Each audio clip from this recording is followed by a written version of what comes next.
If you want to change your life, my friends, you got to change your physiology and you got to change your focus. And the question is, if you died today, what dreams, what ideas, what talents, what books, what music, what leadership, what voice will die with you? See, a lot of people, because of failure, they stop believing. Let me share something with you. You will fail your way to success.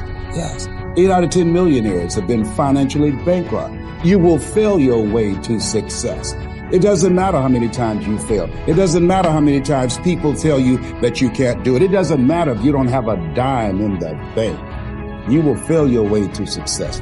When you're willing to fail again and again and again, when you make up your mind to become unstoppable, when you make up your mind to become a no matter what person, then that will then give birth to a part of yourself that you don't know right now.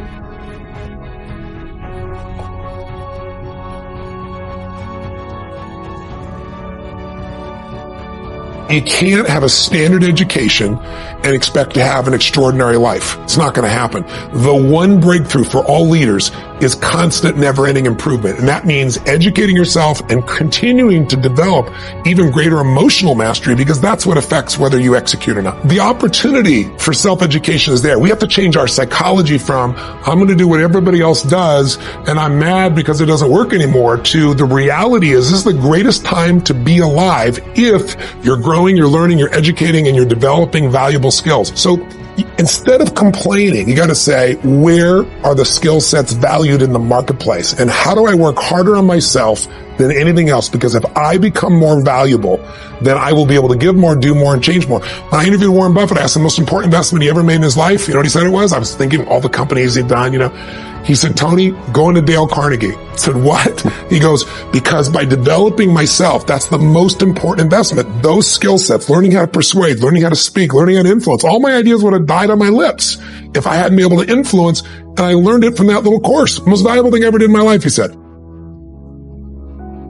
And I'm saying that if you know anybody that had some goal, some dream, something they wanted to do, and they did it, then I'm saying that you know in your heart that if someone has done it, then you can do it. It's possible.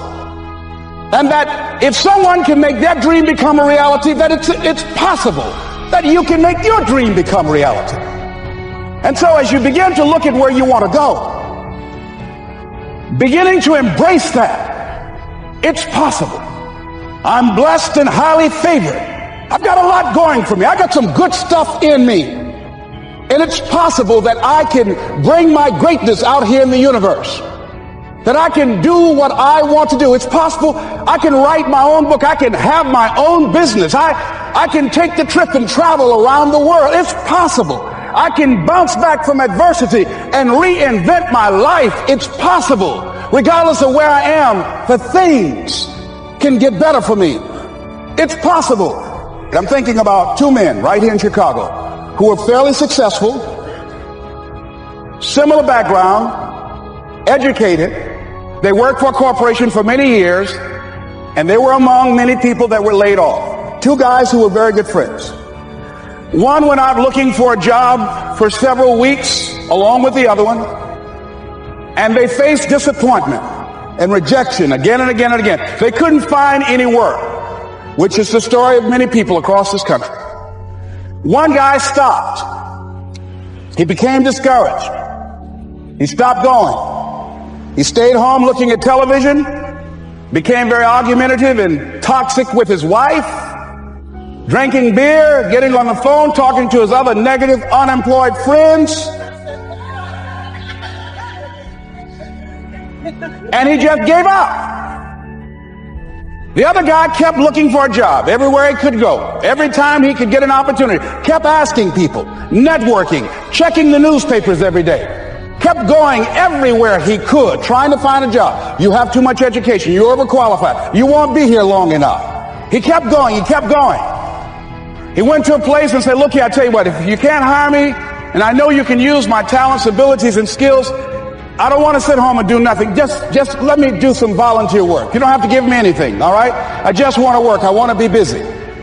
Guy said, okay, it's on you now, but don't expect me to give you anything. It's okay.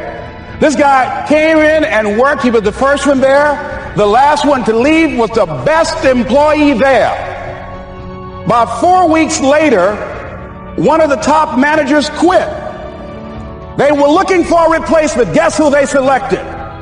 This other guy. This guy who was volunteering his time. He got the job. What was the difference between the two men? Eyesight and mindsight. Eyesight is judging on what you see. Judging according to appearances.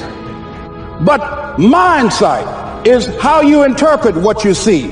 One guy said, it's not possible. It's over. I'm finished. I can't do it. I can't make it. He surrendered. I've faced rejection again and again. I'm not going anymore. There are no jobs out there. But this other guy, he felt that in spite of the no's and rejections, in spite of how bad the economy is, in spite of what the newspapers are saying, that it's possible that somebody somewhere will give me a job. He just kept going, thinking it was possible. And guess what, ladies and gentlemen? That's what we have to do with our dreams. Because things happen to you in life that you can never, ever anticipate. And many times when those things happen, you want to give up.